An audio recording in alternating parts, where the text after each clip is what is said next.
오늘 그 마가복음 9장 30절부터 37절까지 짧은 본문을 읽었는데, 이 본문 말씀은 짧지만 여기에는 두 개의 내용이 들어가 있습니다. 여러분도 쉽게 구분이 되실 거예요. 첫 번째 내용은 30절부터 32절까지 세 절의 말씀인데, 예수님이 변화산에서 내려오셔서 간질병 걸렸던 어린아이 하나를 치유하시지 않습니까? 그러면서 그 말씀을 끝내신 후에 이동하는 중에 예수님 자신이 순환 받으실 것에 대해서 두 번째로 예고를 하시는 그런 장면입니다. 그래서 두 번째 순환 예고, 이렇게 말할 수가 있겠고, 또 두 번째 이야기는 33절부터 37절까지 말씀인데, 이제 가버나움으로 예수님 일행이 이동을 해가는 중에 아마 제자들이 그 노상에서 무슨 논쟁이 있었던 것 같습니다. 토론, 오늘 본문에서는 토론이라고 돼 있는데, 그런데 그 제자들이 가버나움에 도착한 다음에 예수님께서 너희들이 길에서 무슨 토론을 했느냐 하고 물었는데, 그 제자들은 무슨 토론을 했냐면 누가 크냐 하는 그런 논쟁을 했던 거예요. 그래서 예수님께서는 그 내용을 이미 알고 계시기 때문에 제자들에게 겸손을 가르치시는 그런 내용의 말씀입니다. 이렇게 두 번째 순환 예고, 또 그러면서 겸손에 대해서 가르치시는 말씀 두 가지가 오늘 본문 속에 들어 있습니다. 이것을 나누어서 살펴보겠습니다. 오늘 본문의 첫 번째 내용, 두 번째 순환 예고라고 말씀을 드렸는데요. 빨리 전화 끊으세요.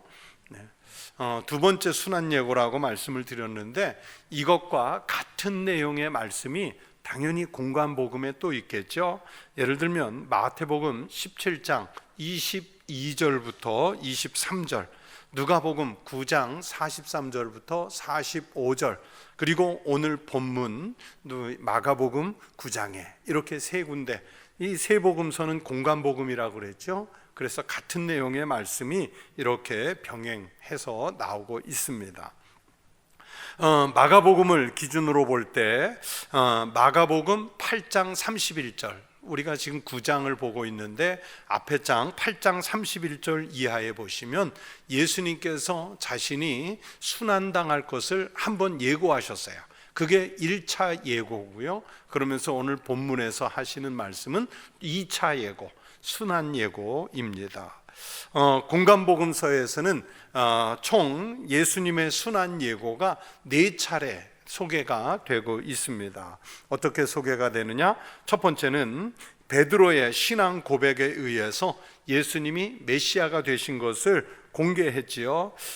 마가복음에는 8장에 31절부터 9장 1절까지, 마태복음에는 그 유명한 마태복음 16장, 가이사랴 빌립보에서 제가 수련회가 열렸었다고 그랬잖아요. 제자들 데리고 수련회가 열렸을 때 예수님께서 제자들에게 세상 사람들이 나를 누구라고 하느냐 그랬더니 죽었던 세례 요한이 돌아왔습니다, 엘리야가 온 것 같습니다, 선지자 중에 하나인 것 같습니다. 예수님이 원하는 답이 없잖아요. 그런데 그러면 너희들은 나를 누구라고 보느냐 했을 때 베드로가 뭐라고 고백합니까? 주는 그리스도이시고 살아계신 하나님의 아들이십니다. 이 고백을 하고 난 다음에 그럼 예수님이 메시아이시라는 것이 공개가 된 거죠. 베드로의 신앙 고백 후에 첫 번째로 예수님이 내가 순환을 당할 것이라는 것을 말씀하시는데, 그게 1차 예고예요. 마가복음에서는 8장에 있습니다. 그리고 두 번째 순환 예고는 지금 방금 말씀드린 대로 오늘 본문에 나타난 것처럼 변화산 사건과 그 간질 환자를 치료하신 직후 가버나움으로 이동하는 중에 또 말씀을 하신 거죠. 그리고 세 번째는 이제 마가복음 10장에 가서 또 등장을 하고 마태복음 20장 그리고 누가복음 18장에 이렇게 세 개 또 같이 나올 텐데, 예루살렘으로 올라가시는 길에 이제 예수님이 순환을 앞두고 예루살렘으로 들어가시는 길에 그 중에 또 한 번 순환 받으실 것을 말씀해요. 이게 세 번째 순환 얘기고 나중에 또 말씀을 드릴 겁니다. 그리고 네 번째는 마지막으로 최후의 만찬을 베푸시기 전에 이제 순환을 예고하시는데 마태복음 26장 1절부터 5절에 그 말씀이 있어요. 그래서 총 4번에 걸쳐서 예수님 자신이 순환 받으실 것을 예고하셨습니다.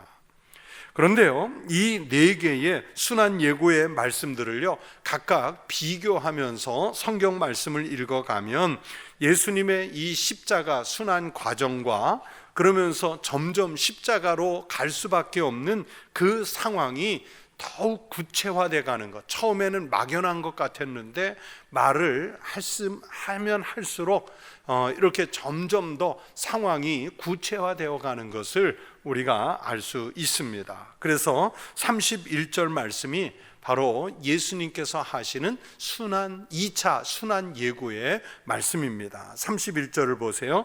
이는 제자들을 가르치시며 또 인자가 사람들의 손에 넘겨져 죽임을 당하고 죽은 지 3일 만에 살아나리라 하는 것을 말씀하셨기 때문이더라 그랬어요.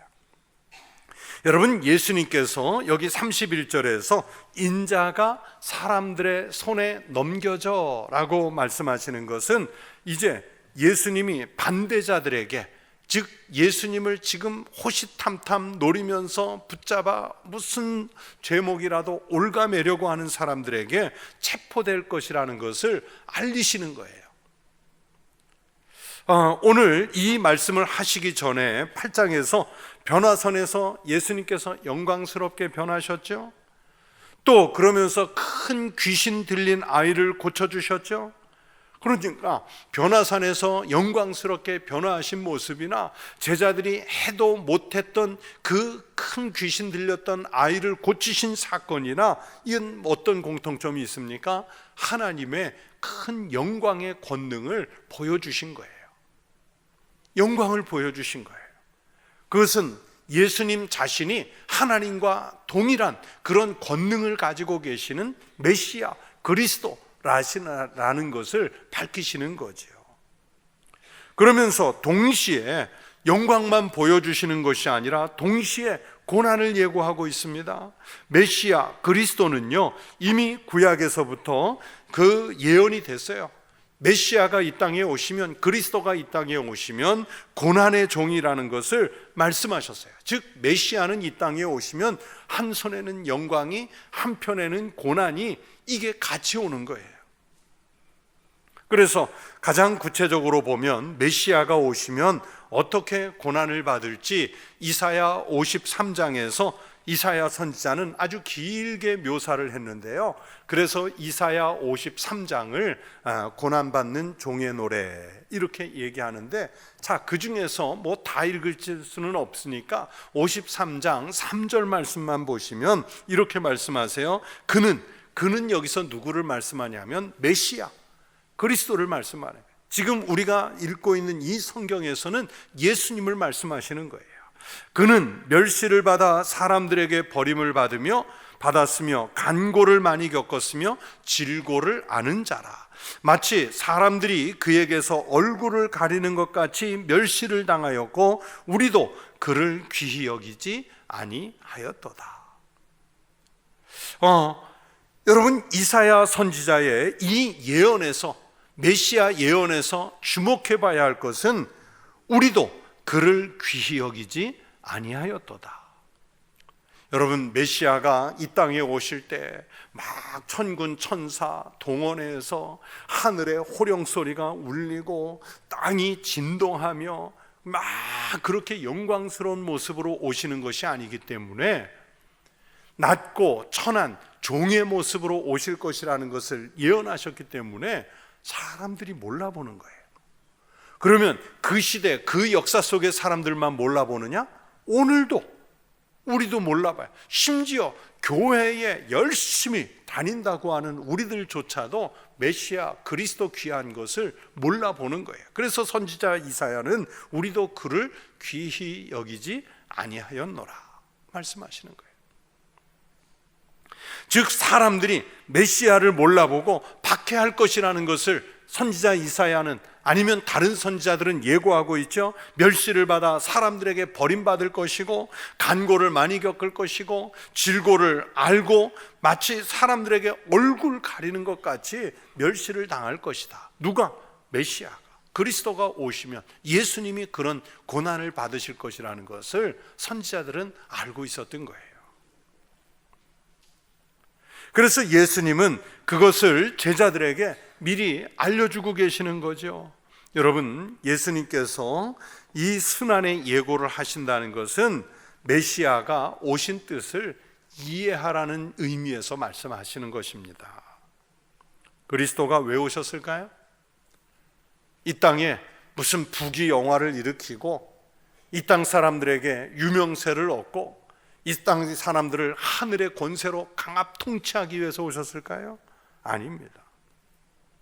예수님께서 이 순환 예고를 통해 말씀하시고자 하는 메시아가 오신 뜻은 뭐냐면, 그리스도는 우리 죄를 속량해 주시기 위해서 오시는 것입니다.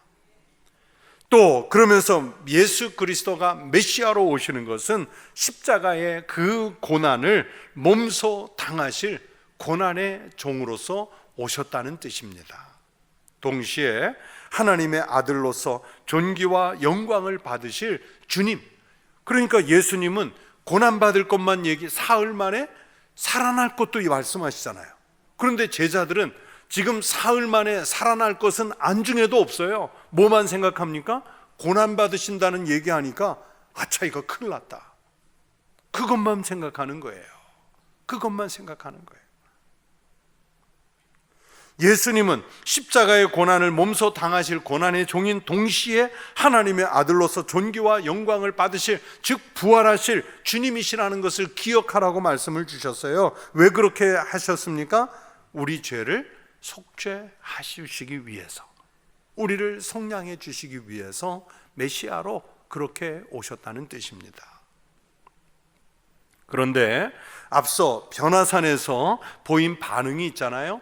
예수님께서 베드로와 야고보와 요한 이 세 사람을 데리고 변화산에 올라서 이 세상 사람들이 깊지 않은 옷을 입은 것처럼 이 세상에 어떤 그 순결하게 빤 옷보다도 훨씬 더 희고 밝은 옷을 입으신 예수님의 모습, 이 장면을 보고 감동했어요. 너무 멋있어요. 그래서 이 베드로가 뭐라 그럽니까? 주님, 여기에 우리 초막 3개 지읍시다. 하나는 주님을 위해서, 하나는 모세를 위해서, 하나는 엘리야를 위해서 짓고 우리는 그냥 처마 밖에 살아도 괜찮습니다. 처마 안에 안 살아도 괜찮아요. 여기에만 있으면 좋겠습니다.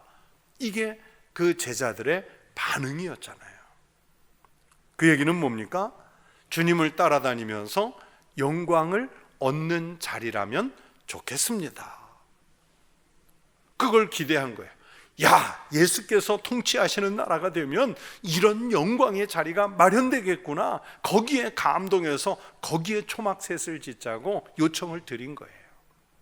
그런데 그것만을 생각하고 있었는데 예수님께서 갑자기 고난에 대해서 말씀을 하시니까, 죽을 것이라고 말씀하시니까 두려워서 묻지도 못하고 있잖아요. 32절에 보세요. 뭐라 그럽니까? 그러나 제자들은 이 말씀을 깨닫지 못하고 묻기도 두려워하더라. 어떻게 죽으실 건데요? 예수님 죽고 나면 우리는 어떻게 되는 거죠? 못 묻는 거예요. 못 묻는 거예요. 두려워서. 앞으로 예수님이 안 계신 상태, 그 상황이 두려워서 묻지도 못하는 거예요.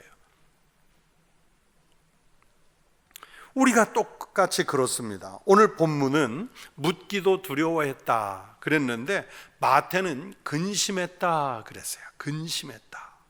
여러분, 오늘 본문과 마태복음을 엮어서 말씀을 드린다면, 왜 제자들은 예수님께서 순환을 예고하시니까 왜 두려워했고 왜 근심했을까요? 지금 제자들은요, 다른 거 아니에요. 아주 현세적인 메시아 사상을 갖고 있었기 때문입니다. 하나님 나라, 미래적인 영원한 사상을 갖고 있는 것이 아니라 지금 하나의 종교로서 현세적인 시각을 가지고 예수님을 보고 있기 때문에 그래요.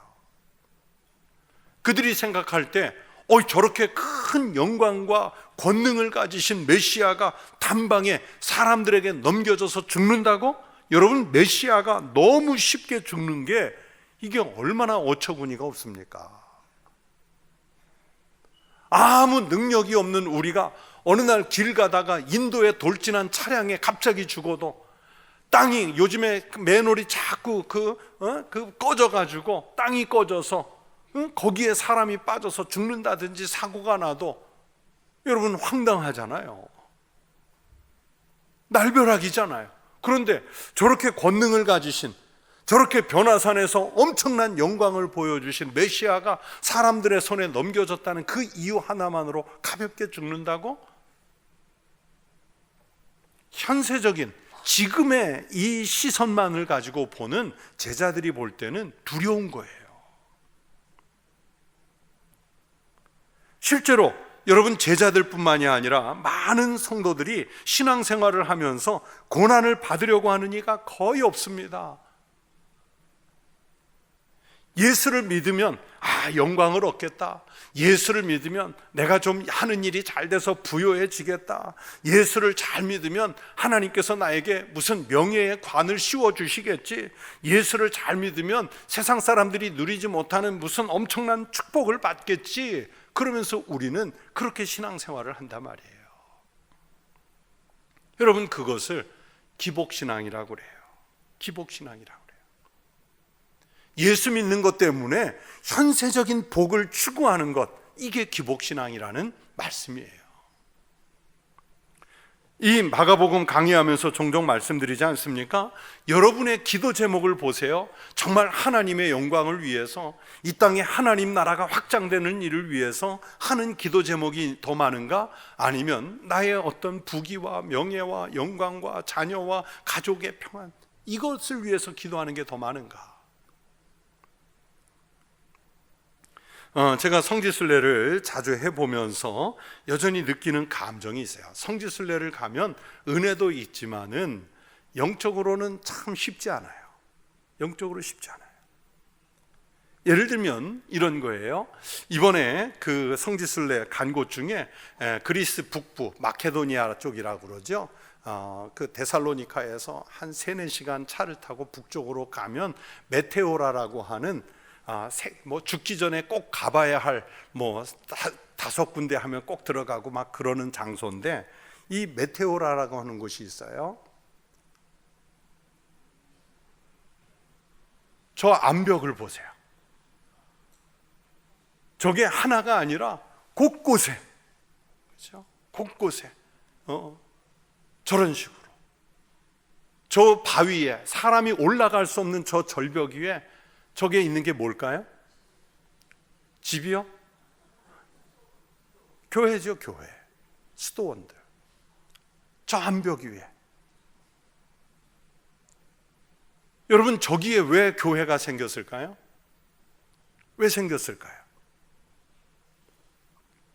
오스만 투르크의 족에 의해서 공격을 받을 때, 즉 이슬람들에게 공격을 받을 때 그리스의 기독교인들이 저기로 피하는 거예요. 제일 많을 때는 약 3만 명 가까이가 저 산속으로 피한 거예요. 그런데 저기까지 쫓아와서 기독교인들이 순교를 당해요. 이번에도 저 아는 사진을 찍을 수 없기 때문에 사진이 없는데, 같이 가신 분들은 그 그림을 봤잖아요. 기독교인들이 저기에서 어떻게 순교를 당하는지. 차라리 그 참수하는 그림이 있거든요. 한 방에 목이 잘려 죽는 거는 차라리 편해요. 편해요. 마치 사람을 꼬치구이 하듯이 막 이렇게 그물에 올려서 밑에 숯불 피워놓고 그 위에 올려놓고,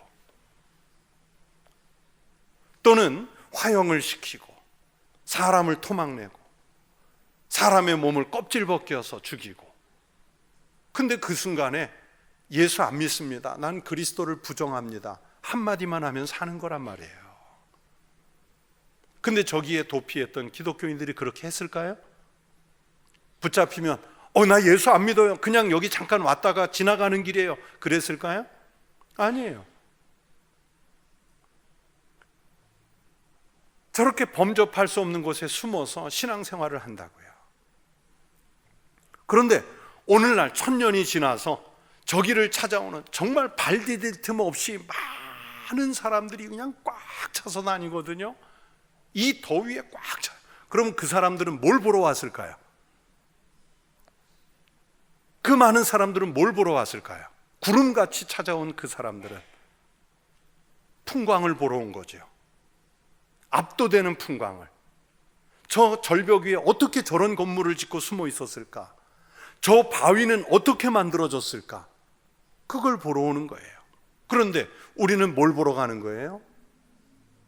초대 혹은 중세시대 그리스도인들이 어떻게 참혹한 현장에서 살아남았는가, 신앙을 지켰는가, 그걸 보러 가는 거예요. 그래서 저는 만약에 예를 들면 저기 갈 때마다 저 절벽 위에 앉아가지고 초대교회 성도들이 도대체 어떻게 무슨 생각을 하면서 여기에 숨었을까? 여기에 교회를 짓고 수도원을 지을 때 저들은 도대체 무슨 생각을 하면서 지었을까? 목숨이 정말 천각을 다투는 저 위기 상황에서 저들은 도대체 무슨 생각을 하면서 하루를 버티고 1시간을 버텼을까? 절벽에 앉아서 그런 생각을 하고 싶은데 그거 생각할 짬이 없어요. 관광객은 밀려오지, 우리 같이 간 일행들 탓하는 게 아니에요. 사진 찍자고 계속 오지.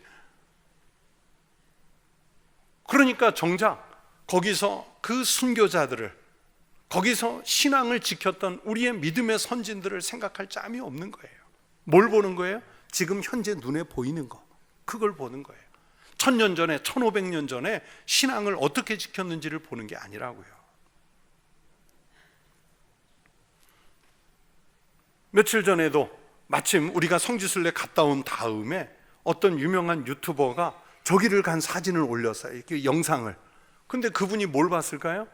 압도되는 풍광, 그러면서 신기한, 거기에 어떻게 교회 건축이 이루어졌는지 그걸 보는 신기한, 그것만 얘기해요.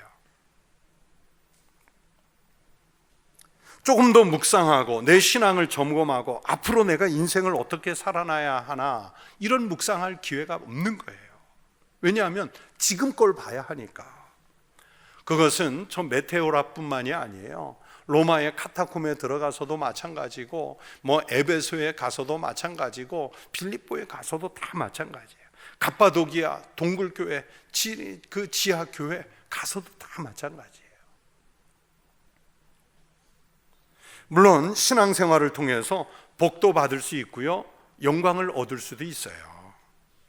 그러나 더 중요한 것은 주님 뜻대로 살면서 겪을 수 있는 순환을 각오할 수 있어야 됩니다. 여러분, 십자가의 길일지라도 가야겠다는 마음이 있어야 되는데, 지금 제자들이 예수님 순환 받으실 거라고 하니까, 사람들의 손에 넘겨질 거라고 하니까 왜 두려워해요? 지금 자기네들의 현세가 무너질까 봐 두려운 거예요. 십자가의 길이라도 저렇게 가겠다고 하는 다짐 때문에 우리 믿음의 선조들이 그렇게 살다가 박해를 받고 순교를 당했습니다. 우리에게도 과연 그런 각오가 있느냐? 그런 각오가 있느냐? 여러분, 예수님께서 오늘 성경에 말씀하시는 대로 우리 그리스도교 신앙은 이 땅에서의 부귀와 영광이 목적이 아니라 하나님 나라를 이루어가는 삶을 사는 제자로서의 그 사명을 요청하시는 거예요. 여러분, 예수 믿다가 정말 예수님 때문에 어려운 일 겪을 때도 그것을, 신앙을 흔들리지 않고 지키겠다고 하는, 장차 하나님 나라에서 부활의 소망을 갖고 그때를 이겨갈 수 있는 믿음의 성도들이 되시기를 축원합니다. 그러면서 두 번째 단락으로 또 넘어가세요. 33절부터 37절에 겸손에 대해서 가르치시는 말씀인데, 앞에서 두 번째 순환에 대해서 예고하신 후에 제자들에게 겸손한 태도를 가지고 주님을 본받도록 말씀하시죠. 그러면서 어린아이 하나를 그들 가운데 세우시고, 시각적으로 말씀하세요. 왜 어린아이를 하나를 세우시고 말씀하셨느냐? 이 어린아이처럼 신앙이라고 하는 것은 사랑과 순수, 그러면서 어린아이가 어른들에게 순종하듯 그런 겸손, 이것을 어린이를 통해서 예수님은 말씀하시고 싶었습니다. 앞에서 말씀드린 대로 예수님은 반복해서 순환을 예고하시는데 제자들은요 전혀 깨닫지 못해요. 그래서 다시 여기서 또 제자들의 반응을 보세요.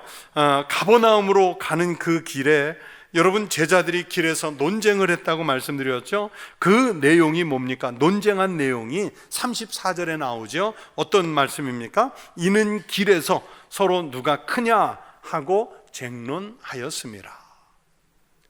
여러분, 여기서 누가 크냐 하는 논쟁이 누가 몸무게 더 나가느냐, 키가 누가 더 크냐, IQ가 누가 더 높냐, 누가 음식을 더 많이 먹을 수 있느냐, 이런 논쟁이었을까요? 뭐였을까요? 여기서 크냐 하는 게 무슨 논쟁이었을까요? 누가 더 높은 자리, 누가 더 권력자에 가깝느냐, 이 얘기를 하는 거예요.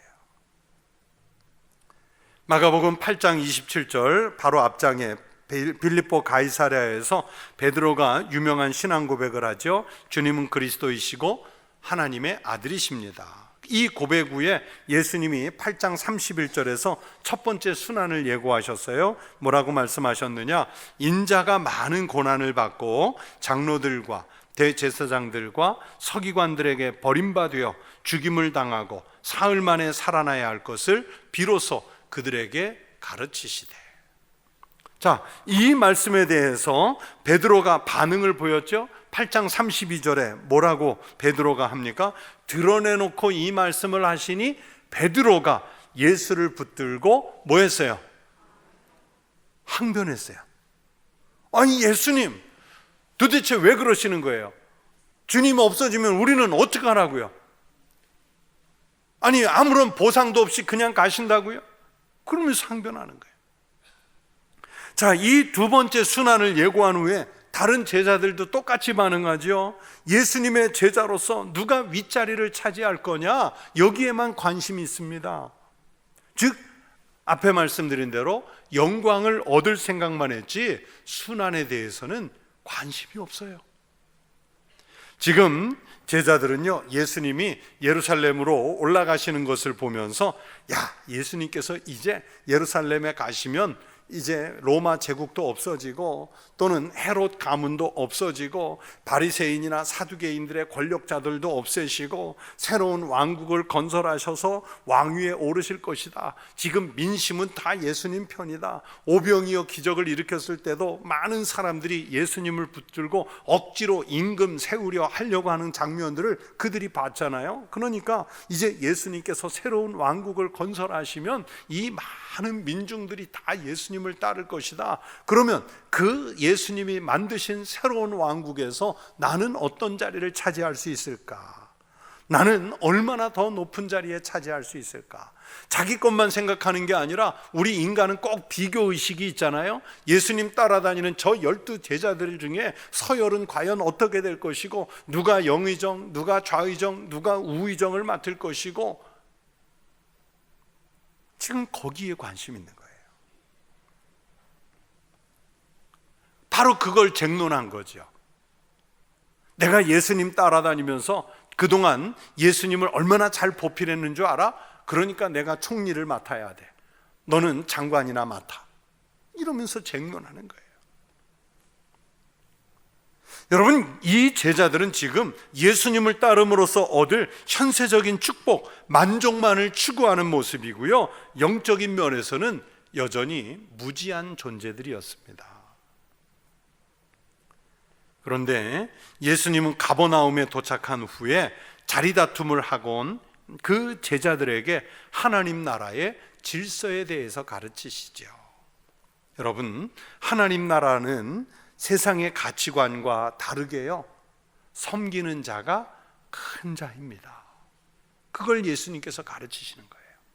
그래서 오늘 말씀하죠. 첫째가 되고자 한다면 낮은 자리에 가서 섬기는 것이 바로 천국의 질서, 교회의 질서라고 가르치시는 거예요. 35절 말씀 여러분 함께 읽겠습니다. 35절, 예수께서 앉으사 12 제자를 불러서 이르시되 누구든지 첫째가 되고자 하면 뭇사람의 끝이 되며 뭇사람을 섬기는 자가 되어야 하리라. 아멘. 여러분, 이 말씀에서 섬기는 자, 이 말은 헬라어로 우리가 익숙하게 아는 단어예요. 디아코니아. 이제 이 본문은 디아코노스, 이제 우리가 알고 있는 디아코니아라는 말과 같은 뜻이에요. 디아코노스. 이 디아코노스가 또는 디아코니아, 이게 무슨 뜻이냐면 하인, 봉사자 또는 사역자, 이런 뜻이에요. 그래서 이 말에서 디아코니아라는 말이 나왔는데, 그 말이 교회의 직분 중에 이름이 뭘까요? 집사. 디아콘. 교회 집사가 디아콘이에요. 그러면 나는 권사니까 해당이 안 돼. 나는 장로니까 목사니까 해당이 안 돼. 아니죠. 예수님께서 말씀하시잖아요. 디아코노스. 섬기는 자가 돼야, 하인이 돼야, 봉사자가 돼야, 그래야 첫째가 된다. 첫째가 된다. 그걸 말씀하시는 거예요.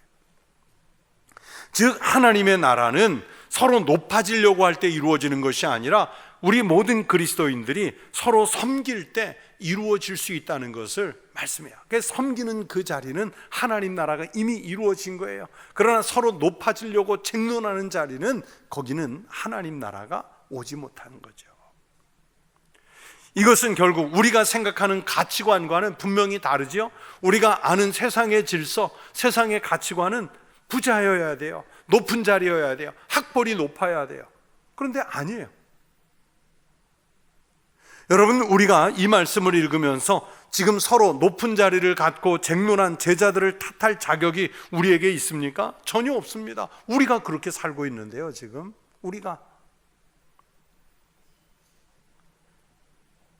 그래서 이 말씀이 주는 신앙적인 교훈이 있어요. 여러분, 예수 잘 믿으면서 복 받아야죠. 아까 앞에서 기복신앙 얘기했지만, 예수 믿는다고 무조건 가난하게 삽니까? 예수 믿는다고 높은 자리 가면 안 됩니까? 예수 믿는다고 공부 안 해도 됩니까? 아니에요. 예수 잘 믿으면서 복 받아야죠. 돈을 많이 벌어서 부자가 돼야 돼요. 그런데 우리는 버는 방법이 다르죠. 깨끗하게 벌어야죠. 정직하게 벌어야죠. 힘써서 벌어야죠. 또 고위직에도 올라가야죠. 뭐 대통령도 되고 장관도 되고 뭐 사장도 되고 뭐 좋지요. 좋아요. 당연히 해야 돼요. 학위도 받아야죠. 그냥 공부 열심히 해서 석사도 되고 박사도 되고 박사 후 과정도 하고. 그런데 우리는, 세상 사람들은 그게 목적이 돼서 물불 안 가리고 거기에 불나방처럼 뛰어들지만, 우리는 왜 돈을 벌고, 우리는 왜 관직에 올라가고, 우리는 왜 공부를 합니까? 이걸 가지고 뭐 하려고? 하나님 영광을 위해서, 하나님 영광을 위해서, 쓰기 위해서 필요한 거예요. 그래서 이것을 위해서, 이 세상적인 가치관을 위해서 지나친 야망을 갖는다든지 탐욕을 부린다든지 거짓을 부리고 술수를 부린다든지 하면 안 되죠. 여러분, 성도들이 갖는 마지막 소망은 어디냐면, 예수님께서 순환 이후에 말씀하시는 부활처럼 하나님 나라인 거예요. 하나님 나라. 그래서 우리는 세상적인 가치관을 따르는 것이 아니라 먼저 하나님의 나라와 하나님의 의를 구하면서 살고자 하는 신앙인이 돼야 할 줄로 믿습니다. 예수님께서 말씀하시잖아요. 뭘 먹을까, 입을까, 마실까 염려하는 사람들에게 예수님께서 마태복음 6장 33절에서 뭐라 말씀하십니까? 그런즉 너희는 먼저 그의 나라와 그의 의를 구하라. 그리하면 이 모든 것, 즉 우리가 구하는 먹을 것, 입을 것, 마실 것, 높아질 것, 이 모든 것을 누가 해줘요? 너희에게 더하시리라. 예수님께서 해주시는 거예요. 하나님께서 해주시는 거예요. 그런데 먼저 주님의 나라와 먼저 주님의 의를 구하며 하나님 나라를 이루는 삶을 살고자 했더니, 거기에 무슨 영광만 있는 것이 아니라 그 과정에 고난이 있고 박해가 있단 말이에요. 그걸 견디라는 말씀이에요. 그걸 견뎌라. 여러분, 우리 예수님은 하나님의 아들이신 줄로 믿습니다. 그리스도이신 줄로 믿습니다. 그런데 고난의 길로 가시잖아요. 십자가의 길로 가셨지 않습니까? 그 하나님의 아들이시며 그리스도이시며 하나님 자체이신 그분이 여러분 십자가를 지셨기 때문에 그 십자가는 겸손의 상징입니다. 하나님 나라 질서의 상징이 되었습니다. 그래서 사도 바울은 빌립보서 2장 5절에서 말씀하셨어요. 너희 안에 이 마음을 품으라. 무슨 마음? 곧 그리스도 예수의 마음이니. 여러분, 예수님의 마음이 어떤 마음일까요? 지금 본문 속에 나오는 제자들처럼 누가 더 높으냐, 누가 더 부자가 되어야 하느냐, 누가 더 많이 가져야 하느냐, 이런 쟁론의 문제일까요? 아닙니다. 예수님의 마음은 하나님 본체를 내려놓고 성육신하신 마음, 그리고 우리의 죄를 속량하시기 위해서 고난을 감내하시고 감수하신 십자가까지 지신 그 겸손의 마음, 그것을 우리 마음으로 품으라고 제자들에게 말씀하시는 거예요. 예수님께서 제자들에게 하시는 그 첫째가 되고자 하면 뭇사람을 섬기라는 이 말씀처럼 우리도 교회 안에서 첫째가 되고자 하면, 하나님 나라에서 첫째가 되고자 한다면 많이 내려놓고 많이 희생하고 많이 봉사하는 삶을 살 때 하나님 나라에서 우리가 높아질 줄로 믿습니다. 지금 높아져서 영광을 받고 교회에서 높임 받고 그러면 하나님 나라에서는 낮아지는 거예요. 이게 천국의 질서입니다. 이 땅에 사시는 동안 하나님께서 맡기신 사명, 겸손하게 낮아져서 희생해가며 잘 봉사하셔서 하나님 나라에서 첫째가 되는 높임의 자리에 오르시기를 주의 이름으로 축원합니다. 기도하겠습니다. 하나님 아버지, 감사합니다. 저희들에게 하나님의 아들, 하나님의 자녀 삼으시기 위하여 주님은 사람들의 손에 넘겨져 온갖 순환을 받으심에도 불구하고 십자가의 길을 마다하지 않고 가신 것을 기억합니다. 주님, 우리도 예수 믿는 것 때문에 이 땅에서 누릴 현세적인 축복, 안위에만 관심을 쏟는 것이 아니라 우리가 무사람을 섬기는, 심지어는 순환까지도 각오하는 그 신앙으로 살 때 장차 하나님 나라에서 우리에게 주실 그 첫째 되는 복을 소망으로 품고 살게 하여 주시옵소서. 우리가 이곳 교회에서 그리고 가정에서 살아가는 이웃들 속에서 그곳에 하나님 나라 질서를 세워가는 섬기는 자가 되게 하여 주시옵소서. 주님, 이 시간에 저희들이 마음과 뜻과 정성을 모두어 주님께 귀한 예물을 드린 손들이 있습니다. 11조와 감사와 미래 비전 헌금 등을 담아 하나님께 드렸사오니 주께서 받으시고 하나님 영광 받아 주시며 이 예물이 쓰이는 곳곳에서 하나님의 나라가 이 땅에 오게 하여 주시옵소서. 드린 손과 그 가정과 일터에 더욱 풍성하게 채우실 축복 있게 하여 주시옵소서. 감사드리며 예수 그리스도의 이름으로 기도하옵나이다.